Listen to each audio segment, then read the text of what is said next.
Discover the Women in Tech Trailblazers podcast, hosted by Tiffany, Benitez, and Jordan Franklin. Here, the complexities of being a woman in the tech industry are unraveled through discussions on key issues, personal growth, and how to succeed despite systematic challenges. It's a source of empowerment and inspiration for all women at all stages of their tech careers. We are joined here today by the amazing Anupriya Sharma, and we are so excited to share the conversation today with you. We are going to focus in on networking and sponsorship. So a little bit of background about Anupriya. She is a passionate problem solver and entrepreneur mindset inside a Fortune 1 company. Currently, technology strategy and operations across Walmart US segment. She has traveled inside Walmart in different capabilities and capacities, leading mergers and acquisitions, supply chain strategy, HR strategy, and more. In her career so far, she's led transformations across the industry and the globe, and she identifies as a lifelong learner. I absolutely love that. Let's continue to learn and grow. She seeks challenges, innovation, and the big, complex, hairy problems. I love that. Don't be afraid of those. And constantly seeks to broaden perspective.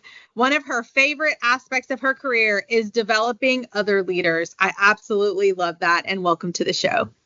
Thank you. I'm excited. Hey. Thank you so much for coming on. Okay, so Tiffany does the intro and I do the intro to what our podcast is. So we are here to really dig into the topics that matter to women in technology and bring awareness to those topics that we don't really ever talk about. And our word of the year, we decided at the beginning of the year, is authenticity. And we really want to know what that means to you. Yeah. You know how often this word has been coming up in all different aspects of life, professional and personal. And why is that so important? You know, if you step into the world outside of the workforce and corporate world, and you look at social media, how human beings are connecting across the world is like a 30-second TikTok reel or something on Instagram. Everything is very bite-sized. And in that bite-sized 30-second, people are seeking that human connection. And the thing that really creates that human connection, the secret sauce is really authenticity. And if you were to unwrap, and if authenticity was a box, inside it is really this really kind of another secret sauce, which is truly the secret sauce, and that is self-love.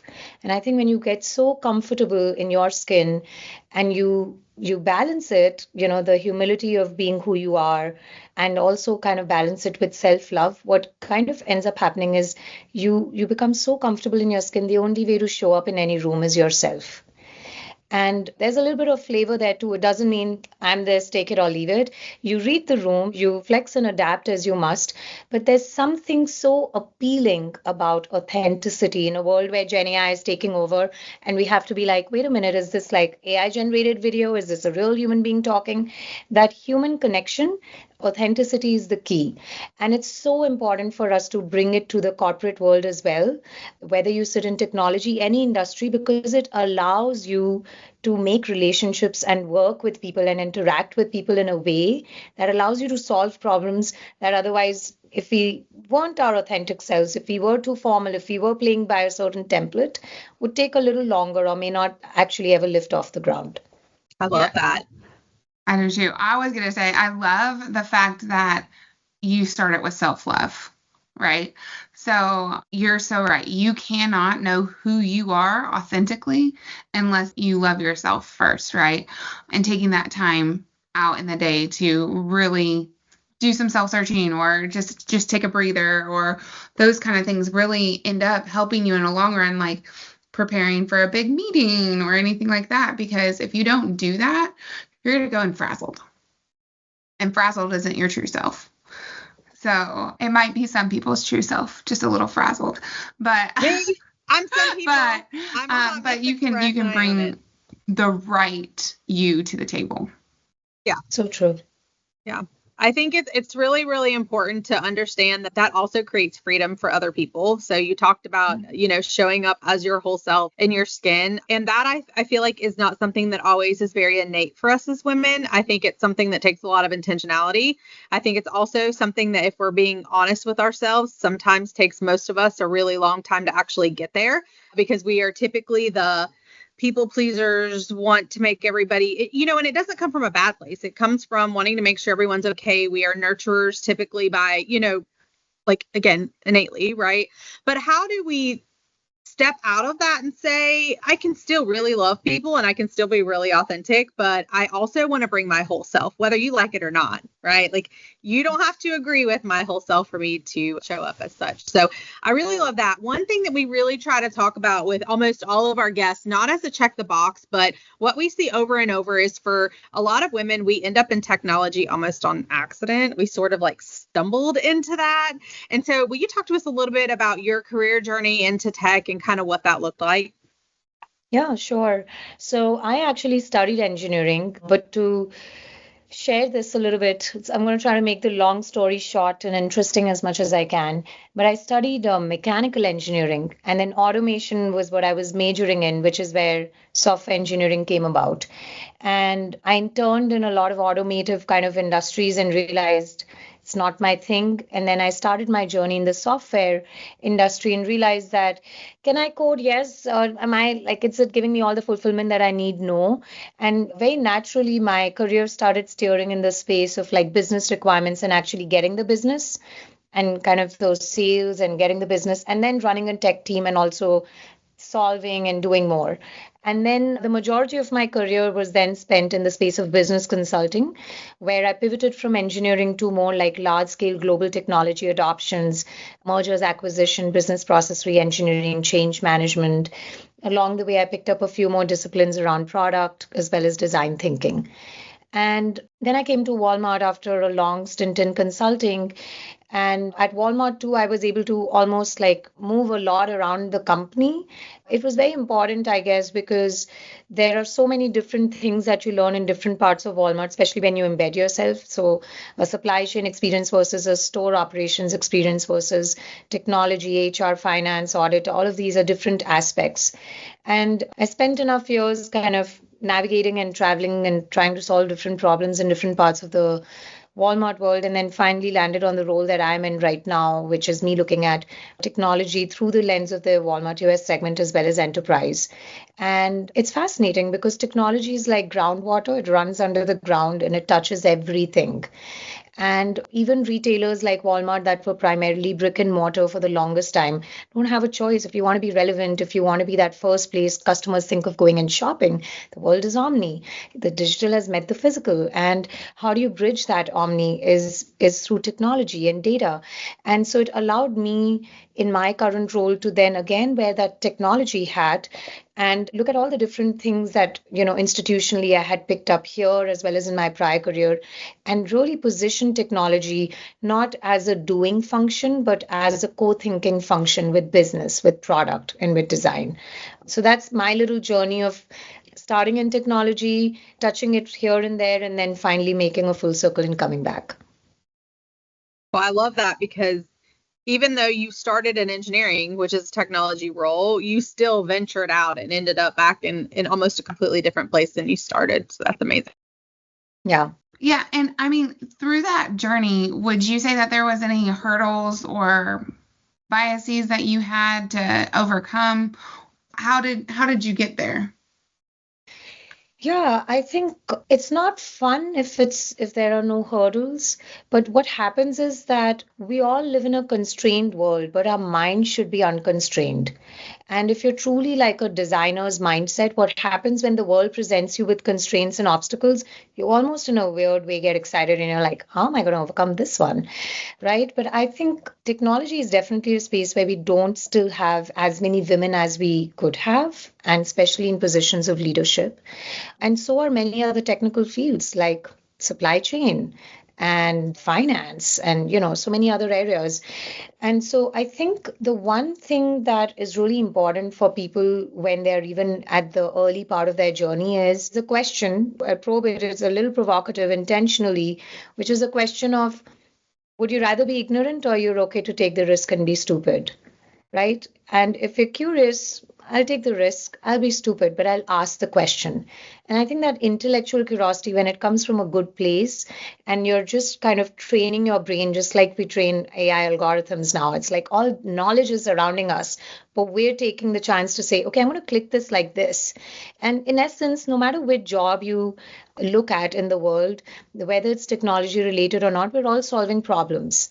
And what we do is we try to quantify, okay, what is it? What is good going to look like? What are we really here to solve? What are the things I want to consider? What are the hypotheses I want to test? All right, I tested them. What is good going to look like? There's a certain pattern and framework here.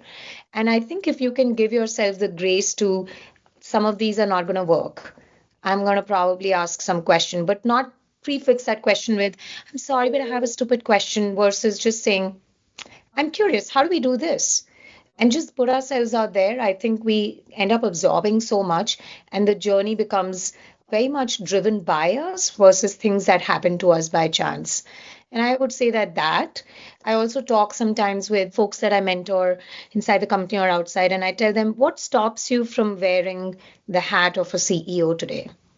Well, that's like 10 levels above me. All right. But if the CEO was looking at this problem, how do you think they would? And why I do that is that automatically some of the constraints that we think of when we think of a problem just through our perspective and the seat we sit in, they just fly away. Now you're thinking big picture. So we all have that in us. And it's a little bit of like, put yourself out there, have a little bit more ownership, and ask questions, be curious, and be experimental. And I think then the journey is going to be even more rewarding and fascinating. Well, I love that because you talked about people that you mentor, right? And you talked about there's power that comes in us taking what we've learned and turning around and sharing that with others. What role do you feel like mentorship on both sides, you being the mentor and you being mentored, what role do you feel like that has played in your overall career? And then talk to us also a little bit about sponsorship, because they are two different things. And how have they both kind of impacted your life and your career path? Let's take a moment to thank our sponsors, Women in Technology of Northwest Arkansas and Gumption at my-gumption.com for their support. Their contributions are critical in bringing these meaningful conversations to you. Stick around for more engaging discussions right after this break. Yeah, I think very important, right? When these are some of those life skills that at least when we were in school and college, nothing was talked about. And then we just had to like figure out our way. And I'll tell you that even in certain circles, they'd be like, oh, where's Anupriya? She's off networking. And it was almost like a bad thing. So I would say there are three different kind of relationship buckets. There's friendship, there's mentorship, and then there's sponsorship. And it's very important to kind of distinguish between the three. So a friend is someone you feel absolutely comfortable with, and you can talk and sometimes without boundaries, but basically just be very open with. Now, the challenge with friendship is that when a friend gives you an advice, the friend is usually not on a pedestal. So you're like, whatever. You may take or may not take the advice. It's a different relationship. When you put a person and you call them a mentor, not all mentoring relationships are alike, but you kind of have now said, I got something to listen. And there's a certain credibility you've given them. And they're sitting on a little bit of a chair or a pedestal, so to say. And they can give you a lot of that third person perspective of, have you thought of this? Have you thought of that? I will, share. I'll connect you with this person in my network. I think you should. That's where a mentor starts making you think about questions that you may not intuitively think about. Look at your blind spots. Great relationship. You see, it's different from a friend, because if a friend tells you, hey, Jordan, you have a blind spot, you'll process it very different. But if Tiffany was your mentor and she said, Jordan, I would really reflect on this, you just internalize it different. And it's important because very often we mix the two and they are very different relationships. And then comes the sponsor, which I feel not everybody has a sponsor. There are a more rare occurrence. And boys, we have seen careers go from here to nothing in a small time, and it's usually a sponsor. So what a sponsor does is what a mentor does, but plus more. And the plus more is really, they put their relationship currency in play for you. They speak about you in rooms that you're not in, and they become your sponsor. And they say, I guarantee you this person brings this to the table. I put this relationship that I have currency on this person to help them grow. And it doesn't mean that if we don't have a sponsor boy, we're doomed. Like I said, it's more of a rare occurrence. Not all mentors are supposed to be sponsors. Not all sponsors become mentors. The relationship is very different. But when we network with people, it becomes it's over time, as some relationships have more depth and meaning. And there's some sort of a relationship where the person feels, I can stretch this person, I can develop this person. Some sort of chemistry happens and you find a sponsor. So I would also say that very often people go to friends to kind of validate what they want to hear. That's all they want friends for. Just, we all like honest friends, but honestly, we're like, okay, that was too honest. I don't want, like, just validate, just be the lift me up, right? With mentors, we can digest a lot of that honesty. And I think a true sponsor will really stretch you and challenge you, and they will actually probably create some opportunities for you and mobilize them. A mentor may or may not have that capacity. But very often, we choose mentors that we have an affinity with. She looks like me. I could be doing what she does. I really want to know how she, and that's okay. That's human instinct. But I think if we truly want to grow and want to leverage networking as a true growth kind of a lever, then we start looking for mentors as people who we would typically never even go and speak with. They are so starkly different from us because there's something that we will learn there that is typically not going to cross our path. And if it does nothing, all it does is it broadens your perspective and your mindset of how to see people. And when you grow in a leadership capacity, you want to see all people as open-mindedly as you want. So I feel that's how I see the three buckets. Super long answer. But to quickly close it out with the second part of your question, which is when I look at the people that I mentor, I have somebody as young as in their teens now, that's new, to somebody in their late 60s, right? And for me, mentorship, I don't want to be on a pedestal. I might be on a pedestal in some of our conversations. I am greedy. I like it to be reverse mentoring too, because I learned too much patience and tolerance from, some people, and I learned this sense of urgency. And I'm like, ooh, I like that sense of urgency. I was a little too calm in this situation. Look how they're going at it. And there's just so much to be learned. I feel that's why I said, I definitely enjoy that lifelong learning piece. That's mentorship for me. When I enjoy a certain mentorship relationship, it's the one where a person leaves me with more questions unanswered that I have to logically engage my brain in and arrive at almost without them in the room. And they leave me like that. And I have one such mentor, and she says, don't answer. I know even before I'm closing my question, your brain's already come up with, no, you're not supposed to. It's a 3-month question. And I was like, oh my gosh. She's I like, love have you it. thought of this? Right? And it's fascinating when you get to play both the roles, the mentees and the mentors, because I'm really like, infamous or with the people, because if they come to me for advice, they get homework and I follow up and I'm like, so what did you do? Where's the homework? Now we're going to have a chat. It's very quantified, but it's almost like forced in a way. So we could have a feel good conversation, won't take you anywhere. But I'm like, if we're spending time, and then I try to be like, what could be the question for them, the way there was a question for me that made me go down a certain path. And so I think the important thing as a mentor is to leave people with a question sometimes and a space where they arrive at themselves, because that is growth for them, that is self-confidence. And as a mentee, it's to kind of make sure you don't just have, people that give you that comfort and validation, but a little bit of challenge as well. Because we meet fewer and fewer people that can challenge us as we start getting older. I've been witness to your homework, or to the doling out of your homework, but I think that's been just being there to see that interaction with you and another person was really interesting too, because I don't think I've ever been given homework by my mentor. And my mentor, I would say, probably is my favorite mentor is probably more of a sponsor. He started out as a sponsor and then moved to a mentor, which is kind of backwards, but I called him an influencer, right? He influenced a lot of the things in my career without me even knowing he was influencing them. And I think, like you said, having those people in your life are influential, but when you're a mentee, you need to bring something to the table too, because your mentor can always learn from you. which is something we've harped on in the past and in another podcast as well. But I think with that networking piece, also follow up, right? If there is homework, you are accountable to getting that done. Like, do those things because they're trying to push you to grow within your own career. And if you're not listening, if you're not actively listening to those steps or recommendations, you're not going to grow as fast. You still might grow, but you're not going to grow as fast. And I think the active listening part, it's hard for me because my brain instantly switches on when there's a question. I'm like, ooh, how can I solve it? What can I do? But I think that active listening part is something that I know I had to work on, but it comes innate to some people. But it really did help me through mentorship or being a mentee and being a mentor now. But yeah, sorry. The segue, right? You talked about the segue from mentorship to sponsorship most of the time, regardless of which way that it is. Without the follow through, you're not going to have sponsors. So sponsors come based on your brand. They're not somebody that just says, like, you don't go to someone and say, hey, can you be my sponsor? That's what you do with mentorship.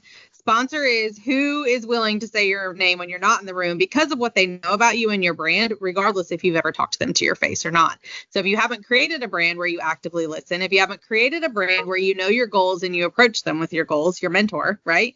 Then you're not creating a place where you can even have the opportunity, I would say, for more sponsorship to come into place. And sponsorship is key for your career. Like it or not, you don't have to like it. You don't have to understand it, but it is key. Yeah, absolutely. And there's no timeline to it. Sometimes they come for little spurts of time. So to Jordan's point, could have started as a sponsor, but then you elevated and they were like, all right, I guess I can't sponsor them anymore. I can mentor them maybe a little bit because they're already, they've already grown and time for the next. Okay, so how would you say you leverage your network, or is there a point in time that you can like specifically think of leveraging your network to kind of move on to the next position in your career? What would that have been for you, or can you pinpoint it? Yeah. I mean, there have been several instances, and it's kind of there are no right or wrong ways to do about it. Some people are very bullish about it, and they're like, I know what I gotta do next and the next and the next. I'm a more hippie organic person and I get swayed by, oh my gosh, there's a problem over there and it's so complex, let's go. And then I'm like, whoa, wait, like, is that the right place to go or not? So I think, of course, I've matured, I guess, over the years, maybe a little bit, maybe not a whole lot. What network does to me is it provides me exposure to all the different things that are being solved and how they are thought through. It doesn't immediately translate always into the next role. Or like I get pulled into some strategy sessions that I have no business sitting in. We're pulling together something around some $1 trillion need to be spent in a certain market and how should we be looking at a problem. So networking results in finding me a seat there and be like, yeah, have you thought about this? Have you thought about that? And what happens when you sit in those rooms is most of the people are so close to the problem, they already know what the solution is, may not be the right one. But you come in and you have a fresh perspective and you get to play the voice of the customer, or you're like, but have you thought of how these two metrics align in the short and the long term? You're away from your day job and the pressures and you get to, kind of do a little bit of that ideation, and networking kind of spawns. So then you meet more people and they're like, ooh, I want you to come to this other conversation we're having and this other and this other. Sometimes what happens is that in large companies as well as small, they make these roles and before they even publish them out, they're already thinking, I'm trying to hire somebody and they're like, oh my gosh, I know somebody, you should meet her. And those conversations happen. And so even the current role that I'm in, the boss that hired me has left. He's the CTO of PayPal right now. But he was telling this story when we were in some sort of a conference last year. And he was like, I approached Anupriya and I told her why I think she should explore this role and give the interview. And he was talking about the power of networking. And he and I used to work. I was his business partner. He was the technology leader, and we worked for several years together. And it just occurred to him that he wanted to make this role a certain kind of a thought leadership. He wanted somebody to come and be pushy, instigate, and but also drive operations. And he reached out to me and he said, would you be interested? And I said, define what awesome is going to look like for this role. Like, It's almost like I interview you first and then I go through your process. So sometimes it does translate into a role, but many a times what it does is you're not just chasing the next role and the next level and the next level. You have exposure to how a large, complex ecosystem is working through networking. And it allows you to pick the right thing.